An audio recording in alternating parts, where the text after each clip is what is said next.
প্রিয় শ্রোতা, আসসালামু আলাইকুম। অডিও বুকস বাই বুক ব্যাংকে আপনাদেরকে স্বাগতম। এখন পড়ছি দ্য রেপ অব বাংলাদেশ বইটির ৬ষ্ঠ পর্ব, সামরিক বাহিনীর অভিযান। যিনি তার নিজের গোপনীয়তা রক্ষা করেন, তিনি গন্তব্যের শীর্ষে আহরণ করেন আল কোরআন। কুমিল্লাস্থ পাকিস্তান সেনাবাহিনীর ১৬ ডিভিশনের প্রধান দপ্তরে ওপিএস কক্ষের বুলেটিন বোর্ডে উৎকীর্ণ বাণী। সময়টা ছিল ফেব্রুয়ারি মাসের মাঝামাঝি। প্রেসিডেন্ট ইয়াহিয়া খান অক্লান্ত পরিশ্রমী রাজনীতিবিদদের সঙ্গে বিড়াল ইঁদুরের খেলা খেলছিলেন। জুলফিকার আলী ভুট্টো সাহেব সহজ উপায়ে শীর্ষস্থানীয় পদ অর্জনের জন্য লালায়িত হয়ে ওঠেন, কেননা ১৯৭০ সনের ডিসেম্বর মাসের নির্বাচনের পর থেকে প্রেসিডেন্ট তা ঝুলিয়ে রেখেছিল। পেশোয়ারে পিপিপি নেতার পরিষদের অধিবেশন বয়কট করার ঘোষণা ছিল দেশের নতুনভাবে রাজনৈতিক সংকট সৃষ্টির পরিকল্পিত ফাঁদ। পূর্ব ও পশ্চিম পাকিস্তানের মধ্যে সাংবিধানিক সমস্যা কেন্দ্র করে যে বিরোধ সৃষ্টি হলো, তা পূর্বে অতটা ছিল না। এতে গণতান্ত্রিক নেতা হিসেবে ভুট্টো সাহেবের বিশ্বাসযোগ্যতা এক বাক্যে বিনষ্ট হলো। একদিকে এই তরুণ সিদ্ধি নেতা আকস্মিক ও সম্পূর্ণ মত পরিবর্তন করে, অন্যদিকে শেখ মুজিবের সঙ্গে যোগ দিয়েও সামরিক চক্রের দিকে টেবিলের মোড় ঘুরিয়ে দিতে তার কোনো বিপদের মুখোমুখি হতে হয়নি। তিনি যতদূর দেখতে পেরেছিলেন তা হল ইয়াহিয়া খান সম্পূর্ণ নিরাপদ এবং তার পদে তিনি ঠিকমতোই অধিষ্ঠিত থাকছে। তিনি যা ভাবেন তাই করতে পারছেন। তার ফন্দিতে জাতীয় পরিষদের অধিবেশন স্থগিত ঘোষণা করে শেখ মুজিবকে খর্ব করে দিয়েছেন। কিন্তু অন্য একটি কাজের প্রথম পরিকল্পনার প্রয়োজন। এখনই সামরিক বাহিনীর অভিযানের সময়। এসবের জন্য সুস্পষ্ট কারণও ছিল। এটার জন্য পূর্ব বাংলার পশ্চিম পাকিস্তানের সামরিক বাহিনীর শক্তির বিশেষ সংখ্যায় বৃদ্ধি করতে হবে। কেন্দ্রীয় সরকারের দৃঢ় কর্তৃত্ব বাঙালিরা সবসময় প্রতিরোধ করে এসেছে। সেজন্য পরিষদের অধিবেশন স্থগিত ঘোষণা দিয়ে শেখ মুজিব ও আওয়ামী লীগ পরিষদ সদস্যদের মনে ব্যাপক প্রতিক্রিয়া সৃষ্টিতে উস্কানি দেয়া হয়েছিল। নাগরিক জীবনে বিশৃঙ্খলা এবং পাক ভারতের মধ্যে লাহোরে ভারতীয় যাত্রীবাহী উড়োজাহাজ ছিনতাই উত্তেজনার গভীরতা অসম্ভব বিরূপে বাড়িয়ে দিল। সে অনুসারে প্রেসিডেন্ট সিদ্ধান্ত নিলেন যে পূর্ব বাংলায় পশ্চিম পাকিস্তানের সামরিক শক্তি যথেষ্ট পরিমাণে বৃদ্ধি করার প্রয়োজন, যাতে উভয় দিকের সীমান্তের বিপদ সামলে নেওয়া যায়। ইয়াহিয়া খানের সামরিক বিচার বুদ্ধি সঠিক ছিল। তার একটি বিষয়ে ত্রুটি ছিল, তা হল বাঙালিদের এসবের প্রতিক্রিয়া সম্বন্ধে ভুল হিসেব। অবশ্য এই ব্যাপারে তার মতে তিনি ঠিকই ছিলেন। ঔপনিবেশিক মানসিকতা সম্পন্ন প্রশাসনের বাঙালিদের প্রতি অন্ধ আক্রোশ সব সময়ের স্বাভাবিক ত্রুটি ছিল। ইয়াহিয়া খান গণরায়কে অস্বীকৃতি জানাতে সামরিক বাহিনীর সক্রিয় সমর্থনের প্রয়োজনীয়তার কথা চিন্তা করেছেন, কেননা যা কিছু ঘটেছে তা প্রেসিডেন্ট ভবনের অভ্যন্তরীণ চক্রের সাহায্যেই ঘটেছে, যেসব আমি আগেই বলেছি।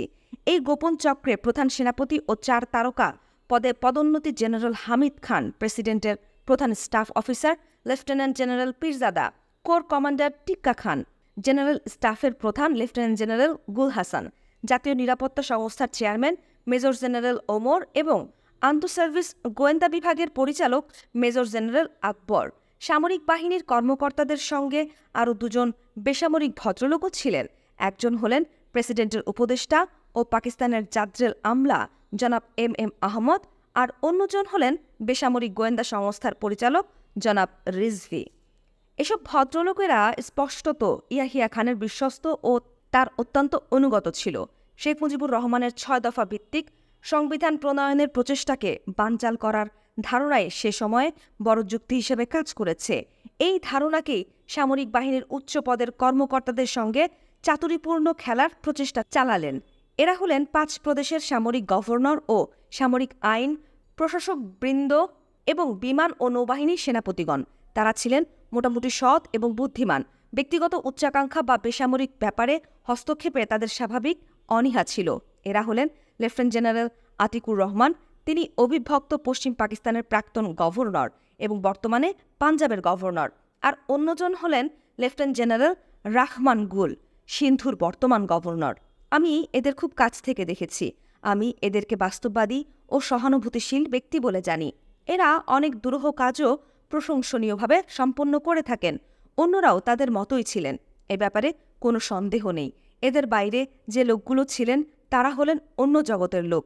তারা সব সামরিক গভর্নরের ধাঁচের বাইরে, এমনকি রাওয়ালপিন্ডির মূল সামরিক প্রশাসন কেন্দ্রের লোকদের চেয়েও ভিন্ন প্রকৃতির। এইখানে লর্ড অ্যাটন এর অনুশাসন বাক্য এদের ওপর ফিরে এসেছে। অভ্যন্তরীণ চক্রের কয়েকজন অফিসার সম্পর্কে নানা ধরনের কাহিনী শোনা যাচ্ছিল। পাকিস্তানের রাজনীতির কূটনৈতিক মহলের জন্য এরা ছিল একটা জনপ্রিয় বৈঠকখানার খেলার মতো। সমস্ত সামরিক বাহিনীর উপর প্রেসিডেন্টের বিশ্বাস ও সিদ্ধান্ত ছিল একটি বিচক্ষণতার কাজ। যা হোক, এতে যতই শর্করার প্রলেপ দেওয়া হোক না কেন, অনির্দিষ্টকালের জন্য জাতীয় পরিষদের অধিবেশন মুলতুবি রাখার অভিপ্রায় বেসামরিক সরকার গঠনের আন্দোলনের মতো বিপরীতধর্মী পথে এগিয়ে গেল। সেটা সে সময়ের কতিপয় সামরিক গভর্নরের ব্যারাকে ফিরে যাওয়ার আগ্রহের সঙ্গে সামরিক বাহিনীর মনোভাবের মৌলিক পরিবর্তন ছিল। তখন ওই ধরনের অভিযানে সাফল্য অর্জনের জন্য সামরিক প্রশাসনের সহযোগিতার আহ্বান জানানো হয়েছিল। তা না হলে মতবিরোধ দেখা দিত, এমনকি বিপজ্জনক বিদ্রোহ দেখা দিত, যাতে প্রেসিডেন্টও বিপদমুক্ত থাকতে পারত না। ইয়াহিয়া খান এ কাজ করতে পুরোপুরি সামরিক কায়দায় অগ্রসর হলেন। প্রথমত তিনি বেসামরিক মন্ত্রিসভা বাতিল করলেন। এসব মন্ত্রীদের শুধু উপদেষ্টার ভূমিকাই ছিল। মন্ত্রিসভা ভেঙে দিয়ে তাদের ভূমিকা পালনে কোনো অসুবিধা হল না। বিদেশিদের চোখে দোকানের জানালায় সজ্জিত পণ্যের মতো এদের ব্যবহার হলো। এরা প্রেসিডেন্ট ভবনের বাইরে বিভ্রান্তিকর তথ্য সংগ্রহকারী হিসেবে কাজ করলেন। মন্ত্রিসভা বাতিল কেবল গোপনীয়তাকেই নিশ্চিত করেনি, বরং সংশ্লিষ্ট কায়েমি স্বার্থবাদী মহলের কাছেও সামরিক বাহিনী যে কর্তব্য পালন করছে সেটাও বুঝিয়েছে। এ কাজটি করার পর ইয়াহিয়া খান বিমান ও নৌবাহিনীর প্রধান ও সামরিক গভর্নরবৃন্দ, সামরিক প্রশাসকবৃন্দকে রাওয়ালপিন্ডিস্থ প্রেসিডেন্ট ভবনের অন্দরমহলে আনুষ্ঠানিক তলব জানালেন। আলোচনার পুরো বর্ণনা এখনও গোপন রয়েছে, তবে লক্ষণে অনুমান করা যায় পূর্ব বাংলার গভর্নর অ্যাডমিরাল আহসান ও পূর্ব বাংলার প্রধান সামরিক আইন প্রশাসক সাহেবজাদা ইয়াকুব জাতীয় পরিষদের অধিবেশন স্থগিত ঘোষণার বিরোধিতা করেন এবং এ থেকে ভয়াবহ পরিস্থিতির সৃষ্টি হবে, যার পরিণতি হবে আরও মারাত্মক, সে সম্পর্কে সাবধান করে দেন। এরা দুজনেই অকুস্থলে ছিলেন এবং বাঙালিদের আন্তরিকভাবে জানতেন, কিন্তু তাদের কথার গুরুত্ব দেয়া হলো না। সেই সময় ছড়িয়ে পড়া গুজবের সত্যতা ছিল। অ্যাডমিরাল আহসান পদত্যাগ করেছেন কেননা তিনি এই ধরনের বিশ্রী ঘটনায় জড়িয়ে পড়তে চাননি, কিংবা এই খেলার পরিণতি দেখতে পেরেছিলেন। তিনি ভারাক্রান্ত মনে রাওয়ালপিন্ডি ত্যাগ করেন। ঢাকাগামী একটি ফ্লাইট ধরার 2 মিনিট আগে তিনি করাচি থেকে ফিরে যাওয়ার নির্দেশ পেলেন। আপাত দৃষ্টিতে মনে হয়েছিল তাকে গভর্নর পদে থাকার জন্য চাপ দেওয়া হচ্ছিল, কেননা এতে সামরিক শাসনের ভাঙনের লক্ষণ মূর্ত হয়ে উঠতে পারে। সরকার সেই পরিস্থিতিকে এড়িয়ে যেতে চেয়েছেন। পাণ্ডিত্যসুলভ ব্যক্তিত্ব সাহেবজাদা ইয়াকুব খান, যার সঙ্গে শেখ মুজিবের ছিল সৌহার্দ্য, তিনি স্পষ্টত ঘটনার প্রবাহ পরিণতি বুঝতে পেরেছিলেন। 2রা মার্চ 1971 আকস্মাৎ এদের দুজনকেই পদের দায়িত্ব থেকে অব্যাহতি দেয়া হলো। ইয়াহিয়া খান এবার তার অভিপ্রেত কর্মকাণ্ডের ব্যবস্থা নেয়ার জন্য চূড়ান্ত সিদ্ধান্ত নিলেন। ওই দিনের প্রেসিডেন্ট ভবনের বৈঠকে যা কিছু হোক না কেন, এটা স্পষ্ট বোঝা যায় ইয়াহিয়া খান সামরিক বাহিনীর প্রশাসনের কাছ থেকে যা করতে চেয়েছেন তার সর্বাত্মক সহযোগিতা পাননি। স্পষ্টত সামরিক বাহিনীর ঊর্ধ্বতন কর্মকর্তাদের মনে এ ধরনের ধারণা ব্যক্ত করানো হলো যে আওয়ামী লীগের 6 দফা ভিত্তিক সংবিধান, যেটা শেখ মুজিবুর রহমান চাচ্ছেন, প্রণীত হলে সামরিক বাহিনীকে পঙ্গু করে দেবে এবং দেশকে বিপন্ন করে তুলবে। কৌশলকে যতটা দুর্বোধ্য ভাবা হয়েছিল, আসলে ততটা হলো না। সবকিছুই ইয়াহিয়া খানের অনুকূলে যাচ্ছিল। একটা বিষয়, পাকিস্তান সামরিক বাহিনীর প্রধান শত্রু হিসেবে বিবেচনা করা হতো ভারতকে। ওই দেশটির বিরুদ্ধে যে কোনো ব্যবস্থা গ্রহণের ব্যাপারে সেনাবাহিনী, নৌ ও বিমান বাহিনী সর্বদা সজাগ ছিল। উড়োজাহাজ ছিনতাইয়ের ঘটনা থেকে 2 অঞ্চলের প্রতিরক্ষা কঠিনতর হয়ে পড়ে এবং ওই বিষয়ে সর্বাধিক প্রস্তুতির প্রয়োজন দেখা দেয়। সেই সময়ে শেখ মুজিবুর রহমান পাকিস্তানের ঘৃণিত শত্রু ভারতের সঙ্গে একটা সমঝোতায় পৌঁছানোর জন্য প্রকাশ্যভাবে আহ্বান জানান। বিমান ছিনতাইয়ের ঘটনায় কেন্দ্রীয় সরকারের হস্তক্ষেপের প্রকাশ্য সমালোচনা ছাড়া তিনি একথা জানিয়ে দিলেন যে তার বিবেচনায় দেশ বর্তমান সামরিক অবস্থার ব্যয়ভার বহন করতে পারে না। যদি নির্বাচনী অভিযানকালে প্রদত্ত প্রতিশ্রুতি অনুযায়ী সামাজিক ও অর্থনৈতিক উন্নতি দেশের পক্ষে সত্যি সত্যি কাম্য হয়, উভয় দিকের বিবেচনায় মুজিবুর রহমান সেনাবাহিনীর ক্ষমতা ও রাষ্ট্রের নিরাপত্তার ব্যাপারে মারাত্মক বিপদরূপে দেখা দিলেন। শিথিলভাবে সংযুক্ত প্রদেশগুলির ফেডারেশনের ওপর আধিপত্য করা একটি বিরুদ্ধাচারী সরকার গঠিত হবে। এমন কল্পনাও এই চক্রান্তকারী ব্যক্তিগুলোর নিকট আত্মঘাতী পরিণতি বলে মনে হয়েছিল। প্রকৃতপক্ষে যত সহজে হওয়া উচিত ছিল ঘটনার উপস্থাপনা, অত সহজ হওয়ার পর আমার সন্দেহ নেই যে সৎ ও বিচক্ষণ নয় এমন অফিসারগণ প্রেসিডেন্টের পরিকল্পিত কর্মপন্থাকে সাহায্য করতে দ্বিধাবোধ করবে না। তা সত্ত্বেও এই যুক্তি প্রদর্শন করা যেত যে প্রেসিডেন্ট কেবল একটি শক্তিশালী সামরিক কাঠামো এবং একটি ক্ষমতাশালী কেন্দ্রীয় সরকারকে নিশ্চিত করতে চেয়েছিলেন। পাকিস্তানের কোনো সৈনিক স্পষ্টরূপে দেশপ্রেমমূলক এই পরিকল্পনার দোষ ধরতে পারেন কি? নিজের ক্ষমতার ভিত্তিকে নিরাপদ করার পর ইয়াহিয়া খান ও তার দল দ্রুতগতিতে অগ্রসর হতে লাগলেন। বড় ঘটনা ঘটবার আর মাত্র 6 দিন বাকি, কাজেই অপচয় করার মতো সময় নেই। জেনারেল হামিদ, টিক্কা খান ও ওমরকে বিভিন্ন কাজে ঢাকা, লাহোর ও করাচিতে পাঠানো হলো।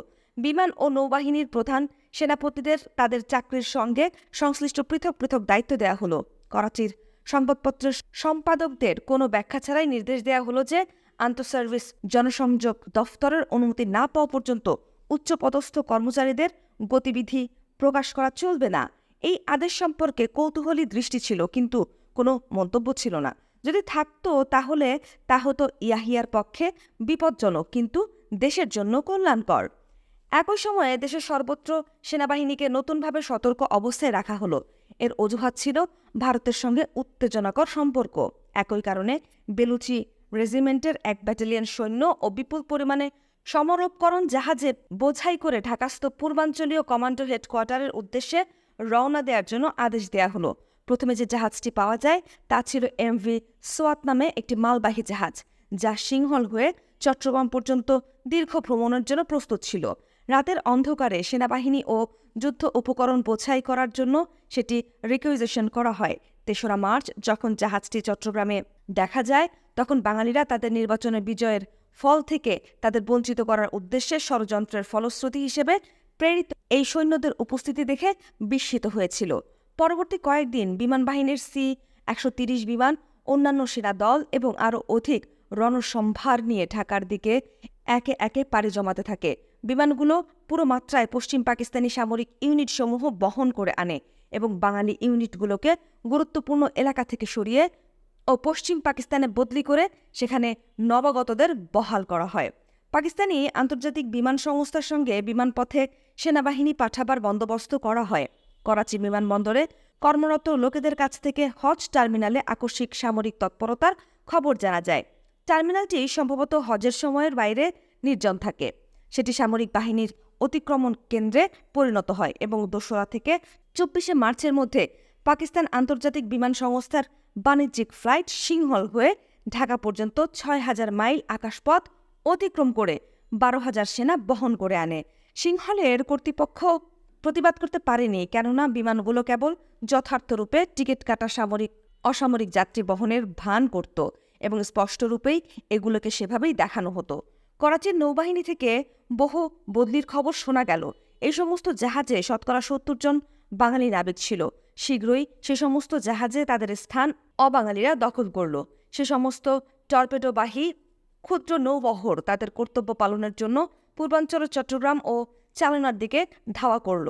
করাচির জনপ্রিয় সমুদ্র তীরের নিকটস্থ মৌরিপুর বিমান ঘাঁটিতেও বহু তরুণ বাঙালি জঙ্গি বৈমানিক দেখতে পেল যে তাদের অন্য কাজের দায়িত্ব দেয়া হয়েছে।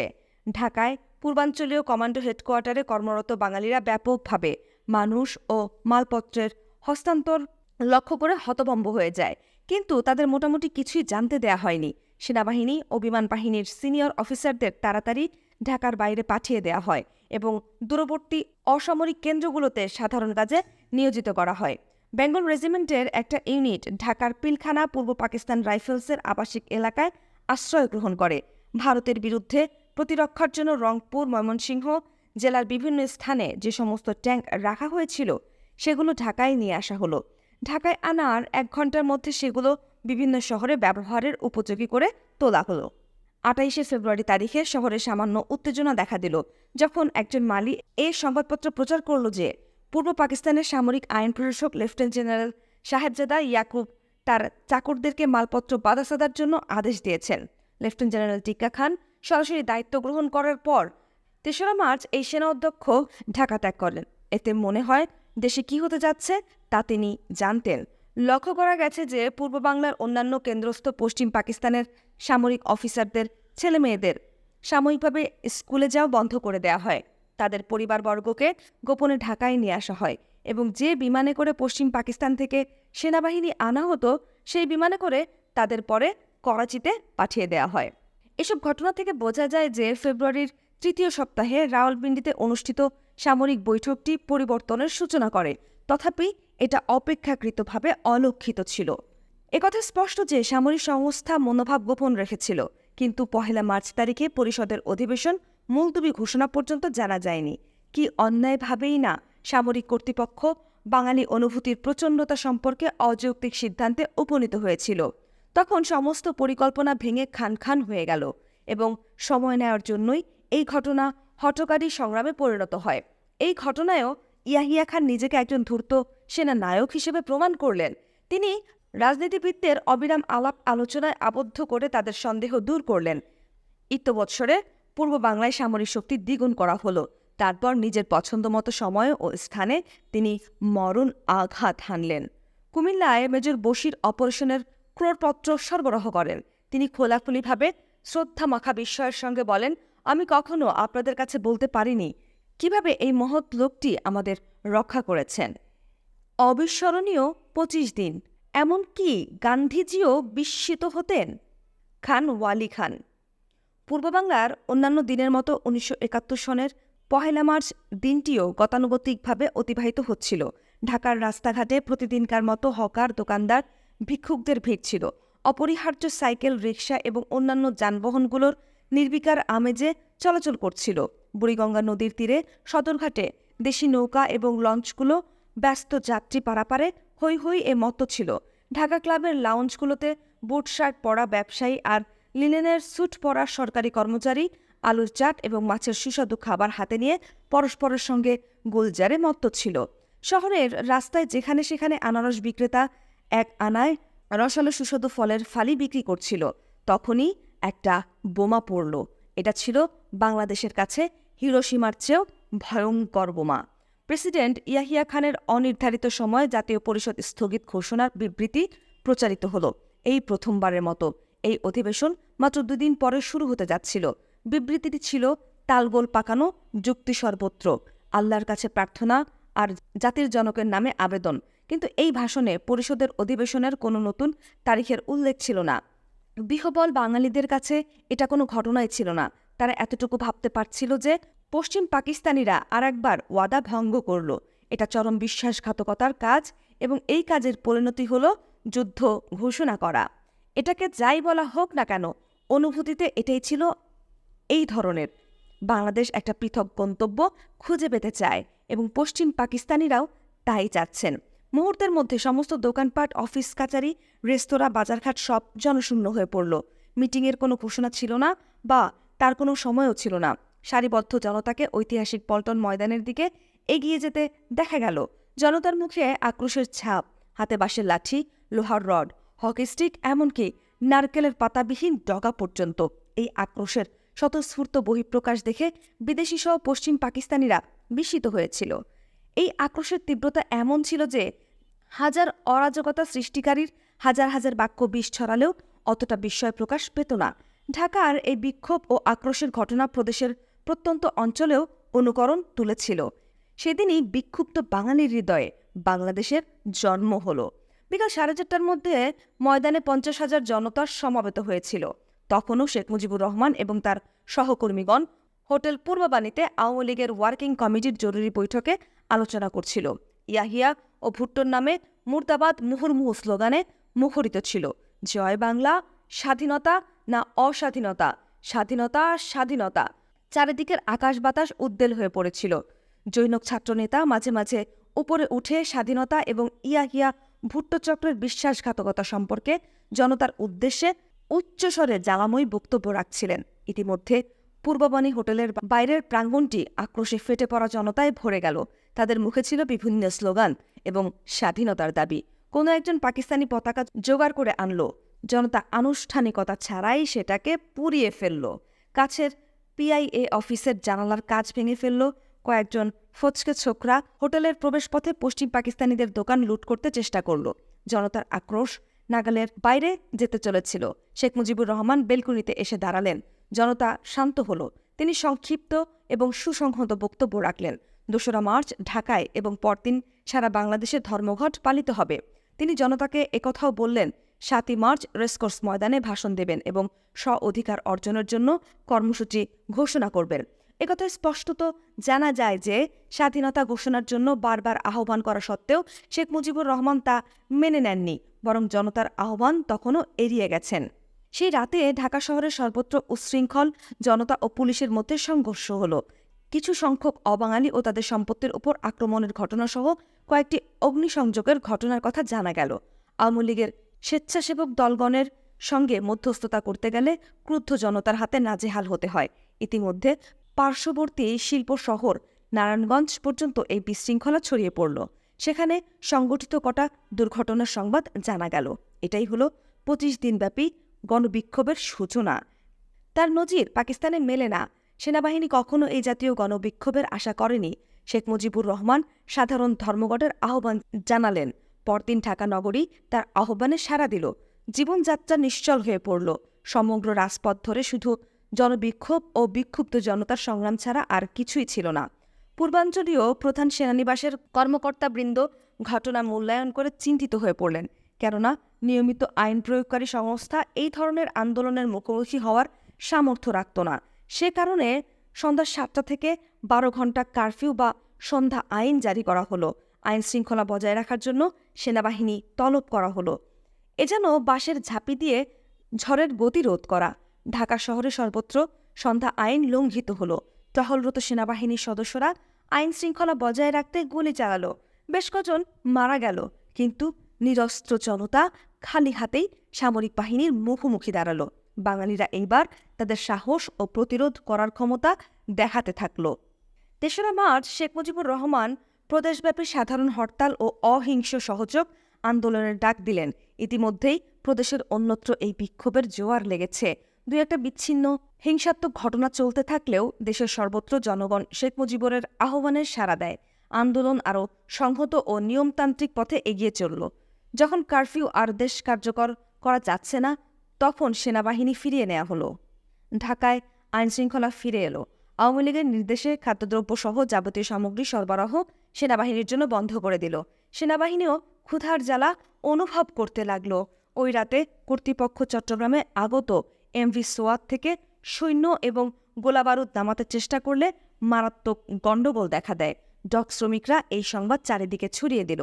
শীঘ্রই হাজার হাজার জনগণ পশ্চিম পাকিস্তানি সৈন্য ও নাবিকদের সঙ্গে সংঘর্ষে জড়িয়ে পড়ল। গণ্ডগোল নতুন রূপ ধারণ করল যখন পূর্ব পাকিস্তান রাইফেলসের একটি ইউনিট বাঙালি বিক্ষোভকারীদের ওপর গুলি চালাতে অস্বীকার করল।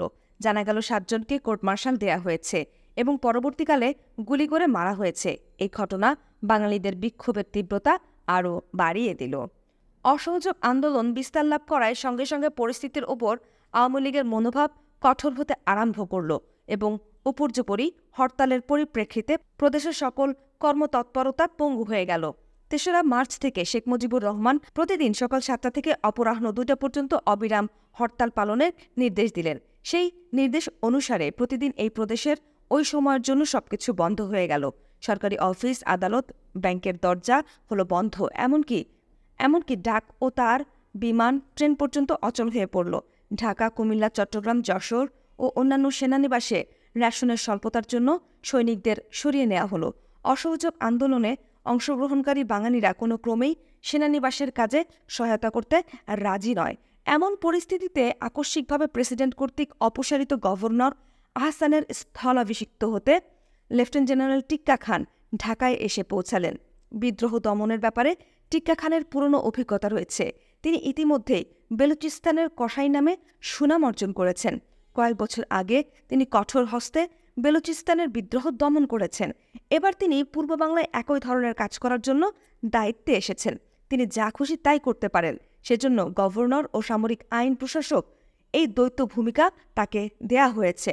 টিক্কা খানের উপস্থিতি যা হোক, সরকারের পক্ষে কোনো উন্নতিই হল না, বরং এতে অবনতি ত্বরান্বিত হল। বাঙালির বিক্ষোভ ও অসহযোগ আন্দোলন তীব্রতর হল।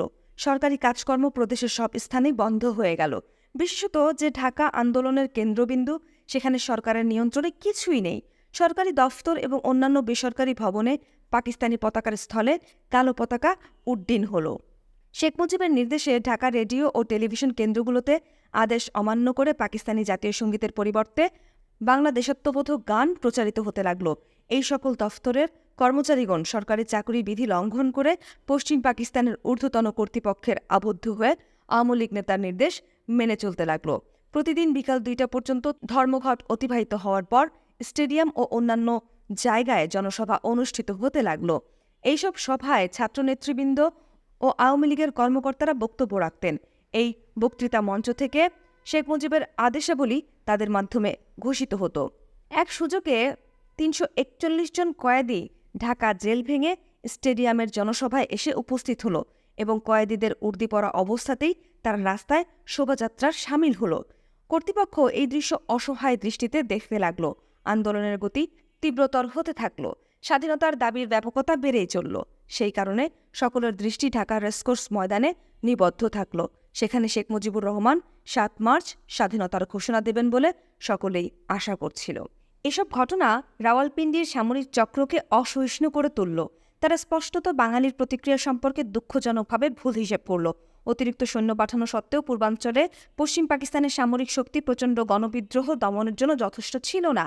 তাছাড়া পূর্ব পাকিস্তান রাইফেলসের সদস্যদের মধ্যে অসন্তোষের অশুভ লক্ষণ দেখা দিয়েছিল। এরাই পূর্ব বাংলায় সামরিক শক্তির চাবিকাঠি হিসেবে কাজ করে আসছে। সবকিছুর ঊর্ধ্বে দেখা দিল স্বাধীনতার জন্য আসন্ন ঘোষণার হুমকি। নিঃসন্দেহে এই সমস্যা সকল আশার মাত্রা ছাড়িয়ে গেল। প্রেসিডেন্ট সত্বর সিদ্ধান্ত নিলেন যে তার পরিকল্পনার আমূল পরিবর্তনের প্রয়োজন রয়েছে। সেখানে রাজনৈতিক বিস্ফোরণ দমনের যে পরিকল্পনা ছিল, যাতে রাজনৈতিক নেতৃবৃন্দকে শক্তি প্রয়োগে বশীভূত করবে, তখনকার পরিকল্পনার উদ্দেশ্য হল নির্মমভাবে গণবিদ্রোহের মূলোৎপাটন করা। রাজনৈতিক বিকল্পগুলো প্রেসিডেন্টের মনকে এতটুকু ভারাক্রান্ত করেনি, কারণ সে সবের মধ্যে ছিল পরাজয়কে মেনে নেয়া। সেজন্য ইয়াহিয়া খানের পক্ষে আর পিছনে ফেরার উপায় থাকল না। তিনি বৃহত্তর শক্তি প্রয়োগের তথা সামরিক সমাধানের মাধ্যমে রাজনৈতিক সমস্যার সুরাহার পথ দেখলেন। গোয়েন্দা বিভাগের প্রধানরাও প্রেসিডেন্টের এই মনোভাবকে সমর্থন করলেন। অকুলস্থ ঢাকায় যে ব্যক্তিটি ছিলেন, সে টিক্কা খান আরও উৎসাহী ও আগ্রহ দেখালেন। টিক্কা খান প্রেসিডেন্টকে জানালেন, আমাকে আরও ক্ষমতা দিন, আমি 48 ঘন্টার মধ্যে ওদের ঠান্ডা করে দেব। প্রেসিডেন্ট এ যুক্তির কোনো ত্রুটি দেখতে পেলেন না। প্রেসিডেন্টের এটা ধারণার অতীত ছিল যে বাঙালিরা দুর্ধর্ষ পাকিস্তানি সেনার বিরুদ্ধে রুখে দাঁড়ানোর শক্তি রাখে। অতএব দাবার চাল ছুড়ে দেওয়া হলো। সামরিক বাহিনীকে যে কোনো মূল্যে তার অবস্থান বজায় রাখতেই হবে। বাঙালিদের একটা উপযুক্ত শিক্ষা দেয়া হবে। 5ই মার্চের বিকেলে ইয়াহিয়া খানের মনে ভবিষ্যৎ কর্মপন্থা স্পষ্ট হয়ে উঠল। কর্মপন্থার উদ্দেশ্য সাধনের জন্য কৌশলভাবে প্রয়োজনীয় সামরিক শক্তি জোগানো, প্রস্তুতির জন্য সময় নেয়া এবং উপযুক্ত মরণছবল দেয়া। সেই অনুযায়ী তিনি আকাশপথে রণসম্ভার পাঠানোর নির্দেশ দিলেন। আনুষঙ্গিক যুদ্ধ আইন আদেশ জারি করা হলো। পরদিন তিনি বেতারে ঘোষণা করলেন যে যেহেতু পরিষদের অধিবেশন স্থগিত ঘোষণার কারণে ভুল বুঝাবুঝির ও হাঙ্গামার সৃষ্টিকারীদের চিৎকারে পরিণত হয়েছে, সেহেতু তিনি দেশের প্রেসিডেন্ট ও প্রধান সামরিক আইন প্রশাসক হিসেবে এই দুর্ভাগ্যজনক অচল অবস্থার মীমাংসা কল্পের সিদ্ধান্ত নিয়েছেন যে 25শে মার্চ পরিষদের অধিবেশনের নতুন তারিখ নির্ধারিত করা হলো। আমার মনে হয় না যে 3 বা 4 কোটি পাকিস্তানি যারা সেদিন প্রেসিডেন্টের ভাষণ শুনেছেন তারা সেদিনকার সেই অভিজ্ঞতার কথা ভুলে যাবেন।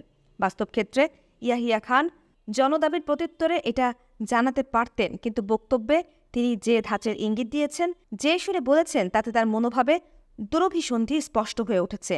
এখানে কয়েকজন নিরপেক্ষ রাষ্ট্রপ্রধানের এই ধরনের রাজনীতিবিদদের সৃষ্ট জটিলতা থেকে মুক্ত করার কথা হয়তো ভাবা যেত, কিন্তু প্রেসিডেন্টের মন্তব্যে আসল চাপটা সেদিকে ছিল না। তিনি বিক্ষুব্ধ বাঙালিদের অনুভূতির জন্য একটি কথাও বলেননি বা সামান্যতম সান্ত্বনা বা লাঘবের উদ্যোগও নেননি। তার পরিবর্তে তিনি শেখ মুজিবুর রহমান ও আওয়ামী লীগের বিরুদ্ধে তীব্র নিন্দাপূর্ণ ভাষা ব্যবহার করেছেন। তিনি এক হাতে যা দিতে চেয়েছেন, অন্য হাতে তা কেড়ে নিয়েছেন। আমার এক শ্রদ্ধা সম্পদ সহকর্মী উক্তি, তিনি ইয়াহিয়া মোটেও আন্তরিক নন এবং তিনি পাকিস্তানকে জাহান্নামে পাঠাচ্ছেন। এটা করাচিতে আমার সহকর্মী ও আমার অনুভূতিরই প্রতিধ্বনি। এ থেকে স্পষ্টত বোঝা গিয়েছিল যে রেসকোর্স ময়দানে শেখ মুজিবের অস্ত্রকে ভোতা করে দেবার একটা প্রচেষ্টা। কেননা তিনি ভেবেছিলেন ওই দিন শেখ মুজিব স্বাধীনতার ঘোষণা দিতে পারেন। এটা ছিল তার একটা উদ্দেশ্যমূলক জুয়া খেলা। অন্তত এবারে ইয়াহিয়া খান ভুল হিসেব করেননি। শেখ মুজিবুর রহমান আওয়ামী লীগ ওয়ার্কিং কমিটি এবং তার দলের নির্বাচিত জাতীয় ও প্রাদেশিক পরিষদের সদস্যবৃন্দ এই ফাঁদে আটকা পড়লেন। রেসকোর্স ময়দানের জনসভায় শেখ মুজিব স্বাধিকার অর্জনের জন্য আইন অমান্য আন্দোলন চালিয়ে যেতে বললেন এবং এবারের সংগ্রাম মুক্তির সংগ্রাম, এবারের সংগ্রাম স্বাধীনতার সংগ্রাম বলে ঘোষণা দিলেন। জনগণের প্রত্যাশিত ঘোষণা সরাসরি পেল না, সেজন্য অনেকে হতাশ হলো। এই আন্দোলন ইয়াহিয়া খানের চক্রের কাছে যতই ধ্বংসাত্মক ও অপ্রিয় হোক না কেন, এটা সামরিক প্রস্তুতির জন্য তখন অনাকাঙ্ক্ষিত সময় দিয়েছিল। বিপ্লবী নেতা হিসেবে আওয়ামী লীগ প্রধান শেখ মুজিব যে সুনাম অর্জন করেছিল তা দিয়ে তিনি 4 মাইল দূরে পূর্বাঞ্চল সেনানিবাসের প্রধান দপ্তরে লক্ষ লক্ষ দৃঢ়চেতা বজ্রমুষ্টি বাঙালিদের নেতৃত্ব দিয়ে টিক্কা খানকে আত্মসমর্পণ করাতে পারতেন। বাঙালিরা তা করতে প্রস্তুত ছিল। সামরিক বাহিনীকে উৎখাত করার জন্য কয়েকশো আত্মাহুতিও দিতে প্রস্তুত ছিল। তাহলে বাংলাদেশ সামান্য ত্যাগের বিনিময়ে অর্জিত হতে পারত। পরবর্তীকালে লক্ষ লক্ষ প্রাণের মৃত্যু, অজস্র লোকের বাস্তুহারা ও সামরিক নৃশংসতার শিকার হয়ে দেশ ত্যাগ করতে হতো না। শেখ মুজিবুর রহমান এবং আওয়ামী লীগ বাস্তব পরিস্থিতি বিশ্লেষণের অজ্ঞতার পরিচয় একবারই দেয়নি। তাদের চোখ ও কানের সম্মুখে অসংখ্য বেদনাদায়ক সাক্ষ্য প্রমাণ থাকা সত্ত্বেও তারা ইয়াহিয়া খানের চালে বোকা বনে ম্যাড হার্টার নাচের সাংবিধানিক সূত্রের আলোচনায় অংশ নিলেন এবং পরিণতিতে জনগণকে মেষের মতো কষাই পাক সেনাদের হাতে জবাই হতে হলো। 25শে মার্চ চরম আদেশ প্রদানের পর ইয়াহিয়া খান যখন করাচিতে ফিরে যাচ্ছিলেন, তখন পশ্চিম পাকিস্তানের সেনাদল ঢাকা ও চট্টগ্রামে গণহত্যার প্রস্তুতি নিচ্ছিল। তখন একজন আওয়ামী লীগের পত্রবাহক শেখ মুজিবের স্বাক্ষরিত প্রেস রিলিজ দেশি ও বিদেশি সাংবাদিকদের মধ্যে বিলি করেছিলেন। এই প্রেস রিলিজের বক্তব্য ছিল যে প্রেসিডেন্টের সঙ্গে আলোচনা সমাপ্ত হয়েছে, ক্ষমতা হস্তান্তর সম্পর্কে আমরা মতৈক্য পৌঁছেছি এবং আশা করি প্রেসিডেন্ট তার ঘোষণা দেবেন। এখানে আশ্চর্যবোধক চিহ্ন আমি ব্যবহার করেছি, কেননা এই ধরনের নির্বুদ্ধিতা সম্বন্ধে আমার কোনো মন্তব্য নেই। 3 থেকে 25শে মার্চের বাঙালি সেনারা 3 বার পৃথকভাবে শেখ মুজিবের সঙ্গে দেখা করে নির্দেশ চেয়েছেন, কেননা যা ঘটবে সেই সম্বন্ধে তাদের কোনো সংশয় ছিল না। প্রতিবারই শেখ মুজিব বাঙালি সেনাদের সঙ্গে সময়োপযোগী ব্যবহার করেছেন বা মামুলি ধরনের কথাবার্তা বলেছেন। আমার মনে হয় না ওইসব সাহসী আত্মত্যাগী ব্যক্তিগণ যারা এখন স্বাধীনতা সংগ্রাম চালিয়ে যাচ্ছেন তারা ওই অভিজ্ঞতার কথা ভুলে যাবেন। যা হোক, রাজনীতিবিদরা যতই তাদের পেছনে চাপার চেষ্টা করুক না কেন, এই লোকগুলো এবং তাদের মতো সাহসী ছাত্রবৃন্দ যারা এখন তাদের সঙ্গে থেকে লড়ছে, তারাই বাংলাদেশের স্বাধীনতা সংগ্রামের প্রকৃত বীরযোদ্ধা হিসেবে পরিচিত থাকবেন এবং ঘটনাক্রমে এরাই নতুন প্রজাতন্ত্রের রক্ষক হবেন। 7 মার্চের ক্ষমতা দখলের সুযোগের ব্যর্থতা ছিল শেখ মুজিবুর রহমানের স্বাভাবিক নিয়মের বিপরীতধর্মী কাজ। আমি তাকে বহু বছর ধরে কাছ থেকে জানি। 1958 সালের গ্রীষ্মের দিনে ফ্ল্যাগ স্টাফ আরিজোনা, লস অ্যাঞ্জেলেস এবং সান ফ্রান্সিসকো হোটেলের কামরাগুলোতে একসঙ্গে থেকেছি। আমি তাকে হুবহু স্মরণ করতে পারছি। তিনি 1950 সালে একজন সাহসী ছাত্রনেতা এবং 1958 সালের 7ই অক্টোবর বালুচ রেজিমেন্ট ম্যাসে যেদিন আইয়ুব খান সামরিক বাহিনী নিয়ে আনুষ্ঠানিকভাবে পাকিস্তানের শাসনভার দখল করলেন, ওই দিন তার সঙ্গে আলোচনার কথা আমার বেশ মনে আছে। পাঞ্জাবি রাজনীতিবিদদের সঠতায় অতিষ্ঠ হয়ে আওয়ামী লীগ ফিরোজ খান নুনের পক্ষ থেকে সমর্থন প্রত্যাহার করে ভিন্ন পথে চলার সিদ্ধান্ত নেয়। শেখ মুজিব সেদিন অত্যন্ত উত্তেজিত হয়ে বলে ফেললেন, আমাদের স্বাধীনতা পেতে হবে। তিনি আরও বললেন, আমাদের নিজেদের সেনাবাহিনী, নৌবাহিনী, বিমান বাহিনী থাকতে হবে। আমি অবশ্যই এসব দেখব। কঘণ্টা পর যখন তিনি ঢাকার উদ্দেশ্যে আকাশপথে যাচ্ছিলেন, আইয়ুব তখন দেশের ক্ষমতা দখল করেছেন এবং শেখ মুজিব শিগগিরই আবার কারাগারের প্রকোষ্ঠে নিজেকে দেখতে পেলেন। 1971 সালের মধ্যে এই তীক্ষ্ণাতি বাঙালি নেতা অন্যান্য সাধারণ ব্যক্তিত্বে বৈশিষ্ট্য হয়ে উঠেছেন, কিন্তু তিনি রাজনীতির চালে যে শক্তির বিরুদ্ধে লড়ছিলেন সেই পাক সামরিক চক্রের ভূমিকা যৎসত করার পরিবর্তে আলগা করেছিলেন। আমি মোহাম্মদ আইয়ুবের মন্তব্য উল্লেখ করছি।